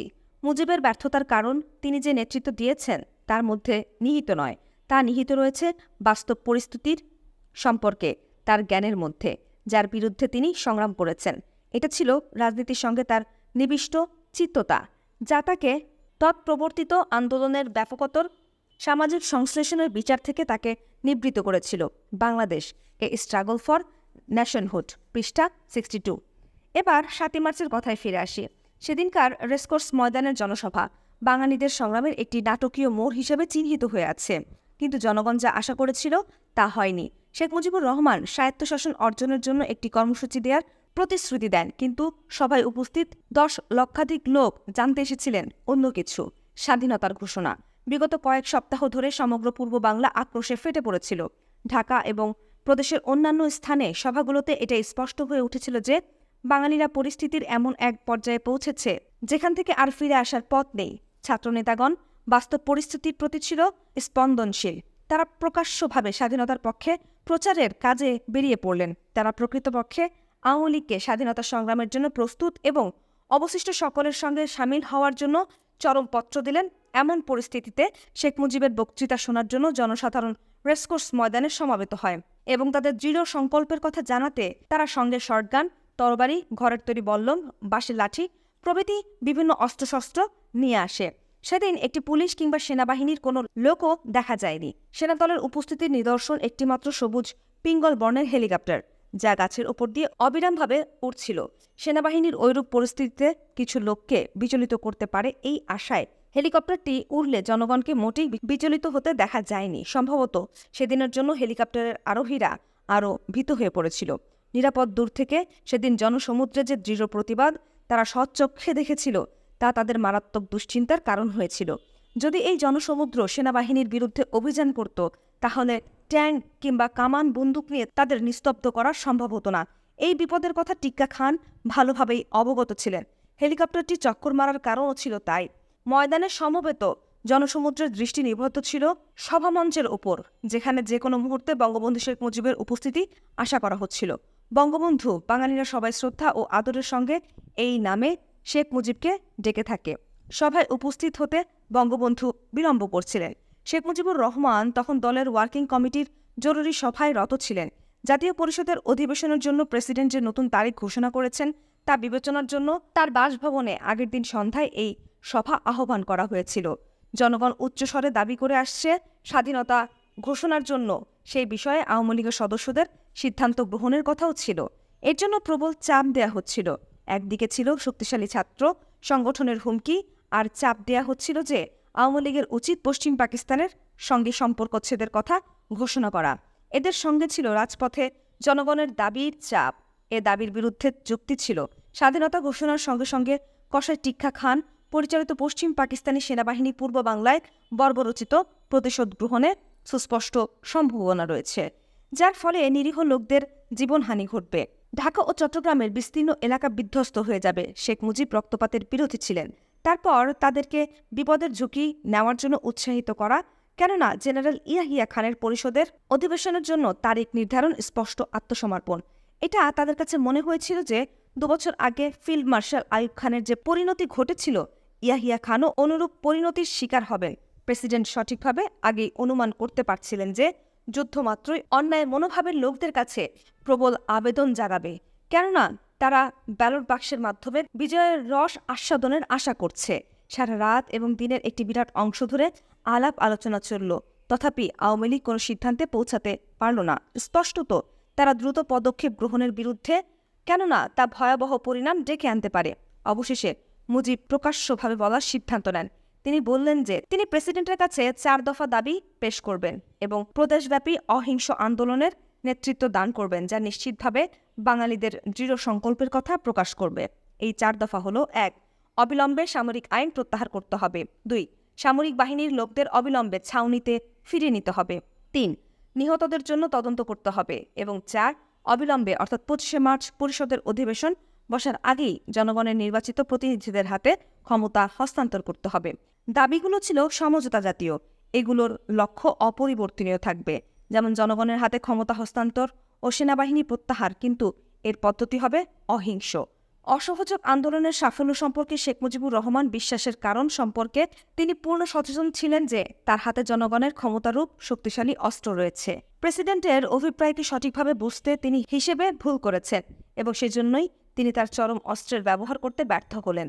আওয়ামী লীগের ওয়ার্কিং কমিটি শেখ মুজিবের পরিকল্পনাকে অনুমোদন করতে দ্বিধা করেনি। স্পষ্টত এই ব্যবস্থার আরও একটি মধ্যপন্থা খুঁজে পেতে সাহায্য করেছিল, কিন্তু বাইরে অপেক্ষমান ছাত্রনেতাগণ সেই সিদ্ধান্তের কথা শুনে স্পষ্টত নিরুৎসাহিত হয়ে পড়ল। রেসকোর্স ময়দানে যাওয়ার আগে শেখ মুজিব তাদের শান্ত করতে চেষ্টা করেন, কিন্তু দৃশ্যত তেমন ফল হয়নি। শেখ মুজিব একজন বজ্রকণ্ঠী বক্তা। সেদিন রেসকোর্স ময়দানে বক্তৃতায় তিনি সবকিছুই ব্যবহার করেছেন: যথার্থ শব্দের মূর্ছনা, তীব্র শ্লেষ, বজ্রকণ্ঠের মন্ত্রপুত আহ্বান। কিন্তু তিনি যা বলেছেন তার সঙ্গে সে সময়ের জনগণের প্রত্যাশার মিল ছিল না। বক্তৃতার সময় জনতা উত্তেজনায় মাঝে মাঝে করতালি দিচ্ছিল এবং যথার্থ স্থানে প্রশংসাধ্বনি উচ্চারণ করছিল। তথাপি জনগণের যে প্রতিক্রিয়া দেখা গেল তা নিশ্চয়ই ঘটনার উপযোগী হয়নি। বক্তৃতা শেষ করার পর তিনি কিছুক্ষণের জন্য নীরবে দাঁড়িয়ে রইলেন এবং বিরাট জনসমুদ্রের দিকে তাকিয়ে জনতার নৈরাশ্য ভাব উপলব্ধি করলেন। এবার তিনি আবার বঙ্গবন্ধু হয়ে গেলেন। তিনি তার দৃষ্টি উত্তোলন করে বজ্রকণ্ঠে উদ্যত্ত আহ্বান জানালেন, আমাদের এবারের সংগ্রাম মুক্তির সংগ্রাম, এবারের সংগ্রাম স্বাধীনতার সংগ্রাম, জয় বাংলা। জনতা উত্তেজিত হয়ে পড়ল। তারা যে জন্য এসেছিল ঠিক তা তারা পায়নি, কিন্তু শেখ মুজিব তো মুক্তি এবং স্বাধীনতার কথা বলেছেন। এই মনোভাব নিয়েই তারা ময়দান থেকে চলে গেল এবং আওয়ামী লীগের আইন অমান্য আন্দোলনের কর্মসূচিতে পূর্ণ সমর্থন দেওয়ার সংকল্প গ্রহণ করল। পরদিন সেনাবাহিনীর ছাউনিগুলো ছাড়া পূর্ব বাংলার সর্বত্র কেন্দ্রীয় সরকারের কর্তৃত্ব শেষ হয়ে গেল। জনগণের শাসন প্রবর্তিত হল। জনগণ ইতিমধ্যে কেন্দ্রীয় এবং প্রাদেশিক রাজস্ব বিভাগে কর পরিশোধ করা বন্ধ করে দিল। ৩রা মার্চে প্রদত্ত শেখ মুজিবের নির্দেশে বাঙালি মালিকাধীন দুটি ব্যাংকে যাবতীয় অর্থ জমা হতে লাগল। এখন সরকারি কাজের প্রতিটি ক্ষেত্রে কেন্দ্রীয় কর্তৃত্বের প্রতি অবাধ্যতা লক্ষণীয়ভাবে বিস্তার লাভ করল। এই ব্যাপারে বাঙালিরা ছিল চরম মাত্রায় শৃঙ্খলাবদ্ধ। প্রতিটি পুরুষ ও নারী শিশুকেন্দ্রীয় সরকারকে অগ্রাহ্য করাকে ব্যক্তিগত সম্মানের প্রশ্ন হিসেবে ধরে নিয়েছিল এবং অত্যন্ত যত্নের সঙ্গে বঙ্গবন্ধুর নির্দেশাবলী পালন করেছিল। এই জাতীয় শান্তিপূর্ণ আইন অমান্যের দৃশ্য আর কখনো দেখা দেয়নি। এ কারণেই অহিংস আন্দোলনের আজীবন ভক্ত খান ওয়ালি খান বলেছেন, এমনকি গান্ধীজিও বিস্মিত হতেন। ৭ই মার্চ রেসকোর্স ময়দানে শেখ মুজিবের যে 10টি নির্দেশনামা জারি করা হয় সেগুলো নিচে দেয়া হলো, কারণ এসব নির্দেশনামা থেকে আইন অমান্য আন্দোলনের ব্যাপকতার একটি স্পষ্ট চিত্র ফুটে উঠবে। শেখ মুজিব বলেছিলেন, ১. সকল প্রকারের কর প্রদান বন্ধ থাকবে। ২. বাংলাদেশ সচিবালয়, সরকারি ও আধা সরকারি দফতরসমূহ, হাইকোর্ট ও অন্যান্য আদালতসমূহ বাংলাদেশে হরতাল পালিত হবে। হরতালের আওতা থেকে যেসব বিষয় অব্যাহতি দেয়া হবে তা সময় সময় ঘোষণা দেয়া হবে। ৩. রেলওয়ে এবং পোর্টে কাজকর্ম চলবে, কিন্তু রেলওয়ে এবং পোর্টে সামরিক বাহিনীর চলাচলের মাধ্যমে যদি জনগণের ওপর নিবর্তনমূলক কাজে ব্যবহৃত হয় তাহলে কোনো কর্মচারী সহযোগিতা করবে না। ৪. রেডিও, টেলিভিশন এবং সংবাদপত্রে আমাদের বক্তব্যের পূর্ণ বিবরণ প্রচার করতে হবে এবং কোনো ক্রমেই জনগণের আন্দোলনের সংবাদ চাপা দেওয়া যাবে না। যদি তা করা হয় তাহলে বাঙালি কর্মচারীরা ওইসব প্রতিষ্ঠানের সঙ্গে সহযোগিতা করবে না। ৫. শুধুমাত্র স্থানীয় ও আন্তঃজেলা টেলিফোন ও ট্রাঙ্ক কল যোগাযোগ ব্যবস্থা চালু থাকবে। ৬. সকল ধরনের শিক্ষা প্রতিষ্ঠান বন্ধ থাকবে। ৭. স্টেট ব্যাংকের মাধ্যমে কোনো ব্যাংক পশ্চিম পাকিস্তানে টাকা পাচার করতে পারবে না। ৮. সকল প্রতিষ্ঠানে বা ভবনে প্রতিদিন কালো পতাকা উত্তোলন করতে হবে। ৯. অন্যান্য ক্ষেত্রে হরতাল তুলে নেওয়া হলো, তবে প্রয়োজনে পরিস্থিতি বিবেচনা করে আবার হরতাল ডাকা হবে। ১০. প্রত্যেক ঘরে ঘরে ইউনিয়ন, মহল্লা, থানা, মহকুমা, জেলা আওয়ামী লীগের নেতৃত্বে সংগ্রাম পরিষদ গড়ে তুলতে হবে। এটা সমগ্র প্রশাসনিক কাঠামো এমনকি নিম্নস্থানীয় এলাকা পর্যন্ত বিস্তৃত ছিল। ৮ মার্চ যখন এই সমস্ত নির্দেশ পালিত হলো তখন পশ্চিম পাকিস্তানে দারুণ ভীতির সঞ্চার হলো। করাচির স্টক এক্সচেঞ্জে বিশেষ করে যে সমস্ত কোম্পানির মূল কেন্দ্র পূর্ব বাংলায় সেগুলো শেয়ার মূল্য দ্রুতগতিতে নেমে গেল। বড় বড় শেঠরা অর্থাৎ ব্যবসায়ীরা দিশেহারা হয়ে পড়ল। তারা এখন কি ঢাকা, চট্টগ্রাম, খুলনা তাদের মিলগুলো দেখাশোনার জন্য লোক পাঠিয়ে বিপদে পড়বে, নাকি পরিস্থিতি শান্ত হওয়ার জন্য করাচিতে থাকবে? এদের ২-১ পূর্ব বাংলায় সাময়িকভাবে চলে এলো। অন্যরা করাচিতে থেকে রাওয়ালপিন্ডি সরকারের কাছে জরুরি পদক্ষেপ গ্রহণের জন্য আবেদন জানাতে লাগলো। একজন শেঠ একজন বাঙালি কর্মচারীকে 4 গুণ বেতন দিতে চেয়ে বলল, পূর্ব বাংলায় গিয়ে আমার প্রতিষ্ঠানগুলোকে বিশ্বস্ততার সঙ্গে দেখাশোনা করো। এই ধরনের প্রস্তাব বিনিময়ের সঙ্গে প্রত্যাখ্যাত হয়েছে বলে আমি জেনেছি। আমার একজন বিশিষ্ট বাঙালি বন্ধু তার 2 ছেলে ঢাকায় নিয়ে যান, যাতে তারা স্বচক্ষে আমাদের ইতিহাসের সবচেয়ে গৌরবময় অধ্যায় প্রত্যক্ষ করতে পারে। 8ই মার্চে পাকিস্তানের দৃশ্য ছিল এইরূপ। সরকারি অফিস ও ব্যাংকের প্রতি নির্দেশাবলী বোধগম্য কারণেই জনসাধারণের কাছে বেশ কষ্টের কারণ হয়ে দাঁড়ায় এবং খাদ্যশস্য এবং অতি প্রয়োজনীয় ভোগ্যপণ্যের চলাচলও মারাত্মকভাবে ব্যাহত হয়। রপ্তানি যা ছিল দেশের অর্থনৈতিক কর্মকাণ্ডের জন্য একান্ত প্রয়োজনীয় তা বন্ধ হয়ে গেল।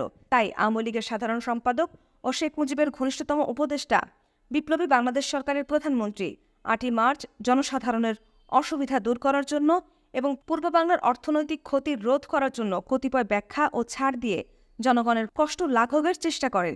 এসব নির্দেশের মধ্যে ছিল ব্যাংকের কার্যকাল মেয়াদ, সড়ক ও নৌ পরিবহন, পানি, গ্যাস, বিদ্যুৎ সরবরাহ, খাদ্যদ্রব্য, ধান ও পাটের বীজ বিতরণ, জনস্বাস্থ্যমূলক এবং বাঙালিদের জন্য ট্রেজারি অফিসে কাজকর্ম চালু রাখার কথা। ডাক ও তার বিভাগের কেবল পূর্ব বাংলার মধ্যে চিঠিপত্র ও টেলিগ্রাম আদান প্রদানের কাজ চালু রাখার জন্য আদেশ দেওয়া হয়। শুধু বৈদেশিক তার বার্তার সংবাদ প্রেরণের জন্য ব্যতিক্রম রাখা হয়। এই ক্ষেত্রে তার বিভাগের একজন সাধারণ কর্মচারী শেখ মুজিব ও আওয়ামী লীগের আইন অমান্য আন্দোলনের সামান্যতম সমালোচনার সংবাদও সেন্সর করে পাঠাতেন। তাজউদ্দিন সাহেবের ব্যাখ্যা ও অব্যাহতি বা ছাড় বাইবেলের উক্তির ন্যায় মেনে চলা হলো। এ সমস্ত কর্মসূচির ফলে কেন্দ্রীয় সরকারের সঙ্গে পূর্ব বাংলায় একটি সমান্তরাল আওয়ামী লীগ সরকার চালু হয়ে গেল।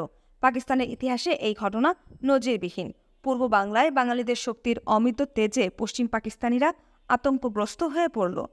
এখান থেকে চলে যাওয়ার জন্য করাচিগামী জাহাজের চলাচল বন্ধ হয়ে যাওয়ায় জটিলতা বেড়ে গেল। সুতরাং ঢাকা এয়ারপোর্ট একটা পাগলা গারদ হয়ে উঠল। সেখানে সকলেই পশ্চিম পাকিস্তানের টিকিটের জন্য কাড়াকাড়ি শুরু করে দিল। তাদের সাহায্য করতে সেনাবাহিনী এগিয়ে এলো, কেননা এখন তারা আর নিষ্ক্রিয় ছিল না। পাকিস্তান ইন্টারন্যাশনাল এয়ারলাইন্সের সকল আন্তর্জাতিক সার্ভিস বাতিল করে সকল ফ্লাইট ঢাকা সরকারি যাত্রী বহন করার কাজে ব্যবহৃত হলো। এই সমস্ত যাত্রী ছিল পূর্ব বাংলার জন্য বেসামরিক পোশাকে সামরিক বাহিনীর সদস্য। বিমানগুলো সার্বক্ষণিকভাবে যাতায়াত করছিল। ফেরার পথে ঢাকা থেকে পশ্চিম পাকিস্তানিদের পশ্চিম পাকিস্তানে ফিরিয়ে আনা হচ্ছিল। পশ্চিম পাকিস্তানিদের মধ্যে যে প্রচণ্ড ভীতি দেখা দেয় তা ভিত্তিহীন ছিল না। শেখ মুজিবুর রহমানের পরিষ্কার নির্দেশাবলী এবং আওয়ামী লীগ স্বেচ্ছাসেবকদের শান্তি রক্ষার প্রচেষ্টা সত্ত্বেও অবাঙালিদের জড়িয়ে চট্টগ্রাম, খুলনা, ঢাকা এবং আরও কয়েকটি ক্ষুদ্র শহরে অনেকগুলো ঘটনা ঘটে গেল। আল্লাহ জানেন কারা গুজব রটিয়েছিল যে অবাঙালিদের শীঘ্রই জবাই করা হবে, যা শুনে তারা আতঙ্কিত হয়ে পড়ে। এহেন ঘৃণা ও আতঙ্কজনিত পরিস্থিতিতে প্রতিটি ক্ষুদ্র ঘটনায় অতিরঞ্জিত হয়ে নিষ্ঠুরতম আচরণের পর্যায়ে উন্নীত হয়েছে। কিছু সংখ্যক অবাঙালির আসন্ন ভীতির যথার্থ কারণ ছিল। শোষক শ্রেণীর অংশ হিসেবে তারা নির্দয়ভাবে বাঙালিদের সঙ্গে ঘৃণার আচরণ করেছে এবং তাদের রক্তপাত ঘটিয়েছে। উপমহাদেশ বিভক্ত হওয়ার সময় এবং পরে সাম্প্রদায়িক দাঙ্গার সময় যে সমস্ত বিহারি ভারত থেকে উদ্বাস্তু হিসেবে পূর্ব বাংলায় আসে, তখন তাদের যারা আশ্রয় দিয়েছিল সেই বাঙালিদের কাছ থেকে তারা নিজেদেরকে সাধারণত পৃথক করে দেখেছিল। তারা বাংলায় কথা বলতে অস্বীকার করত। কথাবার্তায় তারা কেবল উর্দু বা ইংরেজি ব্যবহার করত। কিছু কিছু অবাঙালির মনোভাব ছিল ভীষণ উস্কানিমূলক। আমার এক সাংবাদিক বন্ধু গত শীত ঋতুর মাসগুলো পূর্ব বাংলায় কাটিয়ে এসে সেখানকার একটা ঘটনায় তার অপমানিত হওয়ার কথা আমাকে বলেছে। সেখানে তিনি তার বাড়িওয়ালাকে, যিনি ছিলেন পশ্চিম পাকিস্তানে, উদ্দেশ্যমূলকভাবে তার দরিদ্র বাঙালি চাকরদেরকে না খেতে দিয়ে উদ্বৃত্ত খাদ্য ডাস্টবিনে ফেলে দিতে দেখেছে।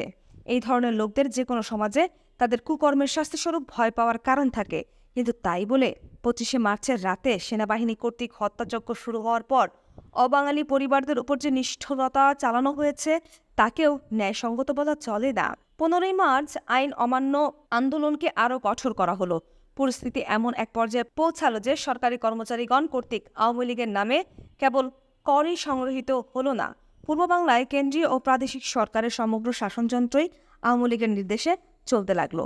এই পরিস্থিতিতে পশ্চিম পাকিস্তানের লোকেরা কেন্দ্রীয় সরকারের সুষ্ঠু আত্মপ্রসাদ লাভের কথা বুঝতে পারল না।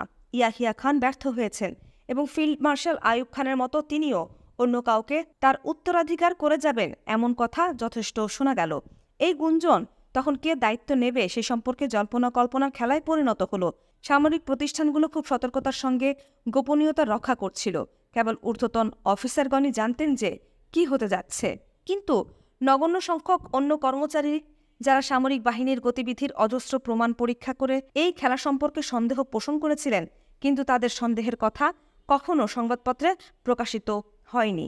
ইতিমধ্যে পূর্ব বাংলায় পশ্চিম পাকিস্তান থেকে আগত সেনাবাহিনীর ইউনিটগুলো চরম দুঃখ কষ্ট ও অবমাননার শিকারে পরিণত হলো।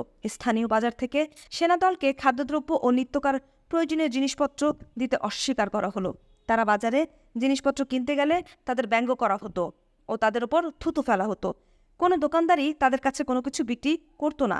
শীঘ্রই তাদের খাদ্যের মান অতি সস্তার ডাল রুটির পর্যায়ে নেমে এলো এবং কোনো কোনো সময় তাও আসতো করাচি থেকে মাংস, শাকসবজি সরবরাহের সঙ্গে বিমান বাহিনীর মালবাহী বিমানে করে। ওইসব কষ্টের দিনগুলোর কথা স্মরণ করে কুমিল্লাস্থ পূর্ব পাকিস্তান রাইফেলস বাহিনীতে কর্মরত জৈনব পাঠান আমাকে বলেছিলেন যে তাদের একটি দলকে কিভাবে একদল বিক্ষোভকারী ছাত্র রাস্তায় পাকড়াও করেছিল। আমাদের প্যান্ট খুলে উলঙ্গ করে তারা আমাদেরকে ক্যান্টনমেন্টের দিকে ফিরে যেতে বাধ্য করেছিল। সে আরও বলল, সৌভাগ্যক্রমে আমাদের অনেকের পরনেই জাঙ্গিয়া ছিল, নতুবা আমাদের লজ্জাকর অবস্থা হতো আরও ভয়াবহ। ওই পাঠান ও তার বন্ধুরা হয়তো 25শে মার্চের পর তাদের তরুণ উৎপীড়কদের ওপর মারাত্মক প্রতিশোধ গ্রহণ করেছে। তারা যা করেছে সেসব কথা স্মরণ করলে এখনও আমার মন গভীর বেদনায় ভারাক্রান্ত হয়ে ওঠে। পশ্চিম পাকিস্তানের সেনাবাহিনীর শৃঙ্খলার কথা বলতে গেলে বহু কথা বলা যায়। 25 দিনের দুঃস্বপ্নের কালে সেনাবাহিনীর অফিসারগণ তাদের সেনাদেরকে সংযত রাখতে সমর্থ হয়েছিল। কিভাবে তারা তা করেছেন এ কথায় কুমিল্লার এক অফিসারকে জিজ্ঞাসা করলে তিনি জবাব দেন, আমরা তাদেরকে ধৈর্য ধারণের জন্য এবং অবস্থার উন্নতির জন্য বিশ্বাস রাখার জন্য সবসময় বলতাম। এমনকি আমি নিজেও জানতাম না কি ঘটতে চলেছে, কিন্তু আমাদের সকলেরই বিশ্বাস ছিল যে আমাদের শান্তভাবে অপেক্ষা করার পেছনে যথার্থ কারণ রয়েছে এবং আমরা তাই করেছিলাম। তখন ওই জারজ সন্তানেরা আমাদের প্রতি যে ব্যবহার করেছিল তার জন্য দুঃখ করছে। সম্ভবত বাঙালিদের হাতে চরমভাবে অপমানিত হন লেফটেন্যান্ট জেনারেল টিক্কা খান নিজেই। এই সেনাধ্যক্ষ অসহযোগ ও আইন অমান্য আন্দোলন শুরু হওয়ার কয়েকদিন পরে গভর্নর ও সামরিক আইন প্রশাসকের দ্বৈত ভূমিকা পালনের জন্য ঢাকায় আসেন। প্রেসিডেন্ট কর্তৃক আকস্মিকভাবে বরখাস্ত হয়ে গভর্নর আহসান বিদায় নেন এবং টিক্কা খান গভর্নর হাউসে এসে ওঠেন, কিন্তু তখন পর্যন্ত তাকে শপথ গ্রহণ করানো হয়নি। মনে হয় সামরিক টুপি পরিহিত সেনাধ্যক্ষ প্রশাসনিক আদব কায়দার যথার্থতা সম্পর্কে উদ্বেগ সহকারে খুবই ব্যস্ত ছিলেন। শেষে 9 মার্চ টিক্কা খান গভর্নর হিসেবে আনুষ্ঠানিকভাবে শপথ গ্রহণের জন্য সিদ্ধান্ত নেন এবং শপথ গ্রহণের অনুষ্ঠান পরিচালনার জন্য পূর্ব বাংলার প্রধান বিচারপতিকে তলব করেন। বিচারপতি সিদ্দিকী অত্যন্ত বিনয়ের সঙ্গে তা প্রত্যাখ্যান করেন। ঢাকা হাইকোর্টের অন্যান্য বিচারপতিও তাকে অনুসরণ করেন। শেখ মুজিবের নির্দেশাবলী সর্বস্তরে পালিত হচ্ছিল। এতে টিক্কা খান ক্রুদ্ধ হলেও তার করার কিছুই ছিল না। যাই হোক, ব্যাপারটা সেখানেই চাপা পড়ে গেল। যে বেসামরিক শাসন ব্যবস্থা চালু ছিল তা বঙ্গবন্ধু কর্তৃক তার ধানমন্ডি 32 নং সড়কের ছোট দোতলা বাড়ি থেকে পরিচালিত হতো। সেখানে অবশ্যই সামরিক এলাকাও ছিল। তা সামরিক শাসনের প্রধান অফিসে পরিণত হয় এবং টিক্কা খান প্রেসিডেন্ট ও প্রধান সামরিক আইন প্রশাসক জেনারেল ইয়াহিয়া খান কর্তৃক সরাসরি নিয়োজিত হয়। ইতিমধ্যেই সেখানে এসে আসন গেড়ে বসেছিল। কাজেই টিক্কা খানকে কেবল একটি সামরিক টুপি নিয়েই 27শে মার্চ পর্যন্ত সন্তুষ্ট থাকতে হলো। যখন সেনাবাহিনী নিষ্ঠুরতার সঙ্গে পৈশাচিক উদ্দেশ্য সাধনের জন্য অগ্রসর হয় এবং তিনি প্রধান বিচারপতির চাকরির উপর আধিপত্য করার মতো মর্যাদা লাভ করেন। 25শে মার্চ যখন আইন অমান্য আন্দোলন চরম মাত্রায় পৌঁছে, তখন ইয়াহিয়া খান ঢাকার উদ্দেশ্যে রওনা হলেন। প্রকাশ্যভাবে তার ঢাকা আসার যে কারণ দেখানো হলো তা হলো একটা রাজনৈতিক মীমাংসায় উপনীত হওয়া। প্রকৃত ঘটনা হলো এই, সংকটময়কালে তিনি আরও অধিক সময় নষ্ট করতে চান। সে সময় এমনকি শেখ মুজিবের পক্ষেও স্বাধীনতা ঘোষণার দাবি অপ্রতিরোধ্য হয়ে দাঁড়ায়। ইয়াহিয়া খানের জন্য এটা ছিল আলোচনাকালে অপ্রাসঙ্গিক বিষয়ে আলোচনা শুরু করার সময়। একটা মীমাংসা সম্পর্কে শাসক চক্রের যদি আন্তরিকতা থাকতো তাহলে এই সন্ধিকালে এসব তারা করতো না। 14ই মার্চ তারিখে শেখ মুজিবের সঙ্গে আলাপ আলোচনার জন্য প্রেসিডেন্টের ঢাকা আসার আগের দিন টিক্কা খান এক সামরিক আইন আদেশ জারি করলেন। যেসব সরকারি কর্মচারী প্রতিরক্ষা বাজেট থেকে বেতন পাচ্ছেন তাদেরকে 24 ঘন্টার মধ্যে কাজে যোগদান করতে হবে। আদেশে আরও বলা হয়, কাজে যোগদানে ব্যর্থ হলে তাদেরকে শুধু বরখাস্তই করা হবে না, বিশেষ ট্রাইব্যুনালে তাদের বিচার করা হবে। এই চরম আদেশের মেয়াদের অবসানও প্রেসিডেন্টের আগমন যুগপৎ ঘটেছে। ঘটনাটিকে কেউই গ্রাহ্য করেনি। দুদিন পরে একই আদেশের পুনরাবৃত্তি ঘটে। এবার তাদেরকে 3 দিনের নোটিশ দেওয়া হলো। এতে বলা হলো, দুষ্কৃতিকারীদের হুমকিতে কাজে যোগদানে বিরত থাকতে যারা বাধ্য হয়েছেন তারা 3 দিনের মধ্যে কাজে যোগদান করতে পারেন। মীমাংসা সম্পর্কে শাসক গোষ্ঠীর যদি আন্তরিকতা থাকত তাহলে স্পষ্টতেই এহেন উস্কানি এড়িয়ে চলতেন। শেখ মুজিব এবং বাঙালিরা এই ব্যাপারে সাড়া দিতে পারতেন এবং তা তারা দিয়েওছেন। তারা এই আদেশ অগ্রাহ্য করেছেন। 16ই মার্চে অনুষ্ঠিত প্রেসিডেন্টের সঙ্গে শেখ মুজিবের বৈঠকের প্রথমেই এটাকে পাল্টা অভিযোগের বিষয়ে পরিণত করা হলো। প্রেসিডেন্টের দল এবং সরকারি আলোচনাকারীর দল এর মধ্যে আরও উস্কানি দেওয়া হচ্ছিল। তা ছিল আলোচনায় জট পাকানোর উদ্দেশ্য। পূর্বোক্ত দলে ছিলেন বেসামরিক গোয়েন্দা সংস্থার পরিচালক রিজভী। এই লোকটি 1968 সালে কুখ্যাত আগরতলা ষড়যন্ত্র মামলায় শেখ মুজিবের বিরুদ্ধে অভিযোগ তৈরি করার জন্য দায়ী ছিলেন। এই দলে ছিলেন আরও একটি মামদভূত, যাকে বাঙালিরা সবচেয়ে ঘৃণিত এবং অবাঞ্ছিত বলে জানে। তিনি হল আন্তঃগোয়েন্দা বিভাগের প্রধান মেজর জেনারেল আকবর। এই দলের শোভাবর্ধক লেফটেন্যান্ট কর্নেল হাসান, যিনি ছিলেন ওই আগরতলা ষড়যন্ত্র মামলায় সরকার পক্ষের অন্যতম উকিল, তাকে এই দলের অন্তর্ভুক্ত করার উদ্দেশ্য যাতে এসব ব্যক্তি শেখ মুজিব ও তার সহকর্মীদের সঙ্গে আলাপ আলোচনা চালাতে পারে। তাছাড়া এই লোকটি সামরিক আইন সম্পর্কে বিশেষজ্ঞ এবং সামরিক আইনবিধির সঙ্গে সংশ্লিষ্ট কোনো কিছু জানার জন্য তার প্রয়োজন, এই অজুহাতে তাকে দলভুক্ত করা হয়। 1947 সালে পাকিস্তান প্রতিষ্ঠার পর সবচেয়ে সংকটপূর্ণ রাজনৈতিক আলাপ আলোচনায় অংশগ্রহণের উদ্দেশ্যে প্রেসিডেন্ট এই দলের চেয়ে অধিক উস্কানিদাতাকারী দল কোনো রাষ্ট্রপ্রধান তার সঙ্গে নেয়ার জন্য মনোনীত করতে পারেন না। আওয়ামী লীগ প্রধানের এই বৈঠক সম্বন্ধে ভবিষ্যৎবাণীসূচক প্রতিক্রিয়ার লক্ষণ দেখা দিয়েছিল। ইয়াহিয়া খানের সঙ্গে তার প্রথম বৈঠকের সময় তিনি প্রেসিডেন্ট কক্ষের প্রবেশপথে এই লোকগুলোকে চলাফেরা করতে দেখলেন। নিজের বাসভবনে ফিরে এসে শেখ মুজিব তার এক বন্ধুকে বলেন, ইয়াহিয়া তার জালিম লোকগুলোকেও সঙ্গে করে এনেছে। তিনি কি চান যে আমি এদের সঙ্গে কথা বলি? তথাপি শেখ মুজিব অচল অবস্থা উত্তরণে শান্তিপূর্ণ পথে সমাধান খুঁজে পাওয়ার জন্য আলোচনা বৈঠকে বসেছিলেন, কিন্তু তিনি তার মর্যাদা হারাননি। সরকারি দলের সঙ্গে আলোচনার জন্য তিনি তাজউদ্দিন, ডক্টর রেহমান সোবাহান এবং ডক্টর কামাল হোসেনকে পাঠান এবং প্রেসিডেন্টের সঙ্গে শীর্ষ বৈঠকের জন্য নিজেকে প্রস্তুত রাখেন। আলোচনার সভাগুলো ছিল প্রহসন এবং স্মরণ করার মতো কিছুই ছিল না। সেগুলো সফল হবে বলে কখনো আশা করা যায়নি। আলোচনাগুলো ছিল ঠিক রণকৌশলের মতো, যা টিক্কা খানও সেনাবাহিনীকে পশ্চিম পাকিস্তান থেকে প্রয়োজনীয় অতিরিক্ত সেনা ও রণসম্ভার আনার জন্য আরও কিছু সময় দিয়েছে। সবচেয়ে লক্ষ্যযোগ্য বৈশিষ্ট্য এই যে আলোচনা কখনো ভেঙে যায়নি, তার সমাপ্তি ঘটেছে 25 মার্চ সামরিক বাহিনীর কর্মব্যবস্থা গ্রহণের সঙ্গে সঙ্গে। শেখ মুজিব শেষ পর্যন্ত আলোচনার সঙ্গে জড়িত ছিলেন। এমনকি প্রেসিডেন্ট যখন আকাশপথে করাচি ফিরে যাচ্ছিলেন, তখনও তিনি মীমাংসায় আস্থা পোষণ করেছিলেন। পূর্ব পাকিস্তানের সংকট শীর্ষক সরকারি শ্বেতপত্র আলোচনা ভেঙে যাওয়ার কারণ সম্পর্কে নীরব থাকার সুযোগ নিয়েছে। সরকার দলের চাতুরীর সর্বোৎকৃষ্ট প্রমাণ পাওয়া যায় শেখ মুজিবের সর্বশেষ সংবাদ বিজ্ঞপ্তি থেকে। আমি আগেই উল্লেখ করেছি যে তাতে তিনি বলেছেন, ক্ষমতা হস্তান্তর সম্পর্কে আমরা মতৈক্যে পৌঁছেছি এবং আমি আশা করি প্রেসিডেন্ট এখন তা ঘোষণা করবেন। বিদেশি সাংবাদিকগণ যখন ইন্টারকন্টিনেন্টাল হোটেলে এই অকপট উক্তি হজম করছিলেন, তখন সামরিক বাহিনীর লোকেরা যে কোনো মুহূর্তে নোটিশে অগ্রসর হওয়ার জন্য প্রস্তুত হয়ে নিঃশব্দে তাদের ট্যাঙ্ক, সাজোয়া গাড়িতে ও ট্র্যাকগুলোতে অপেক্ষা করছিল। এসব থেকে ইঙ্গিত পাওয়া যায় যে শেখ মুজিব ও আওয়ামী লীগের নেতৃবৃন্দ নিজেদেরকে ইয়াহিয়া খান ও তার অফিসারদের হাতে এভাবে প্রতারিত হওয়ার মতো অবিশ্বাস্য রূপে নির্বোধ না হলেও বিস্ময়কর রূপে সরল ছিলেন। এই ধারণা আমি নিঃসন্দেহে পোষণ করতে পারি না। প্রমাণাদি এ কথার উপর স্পষ্টরূপে সাক্ষ্য দেয় যে 15 মার্চ থেকে 25 মার্চ পর্যন্ত সময়কালের মধ্যে ঢাকাস্থ গভর্নমেন্ট ভবনটি ছিল সম্ভবত আধুনিককালের সর্বশ্রেষ্ঠ রাজনৈতিক হেয়ালির নাট্যমঞ্চ। বাস্তবতার প্রতি আওয়ামী লীগের কৌতূহলজনক অজ্ঞতা আমরা যারা পশ্চিম পাকিস্তান থেকে আসন্ন বিপদ দেখতে পাচ্ছিলাম, তাদের কাছে ছিল আরও অধিকতর বিরক্তিকর। পূর্ব ও পশ্চিম পাকিস্তানের মধ্যে যোগাযোগ ব্যবস্থা বিচ্ছিন্ন হওয়ার ফলে আমরা প্রতি মুহূর্তে কি হচ্ছে না হচ্ছে সেই খবর জানতে পারিনি। ঢাকা এবং অন্যান্য স্থানে সামরিক বাহিনীর প্রস্তুতির প্রমাণ আওয়ামী লীগ আগে থেকেই শুনেছিল।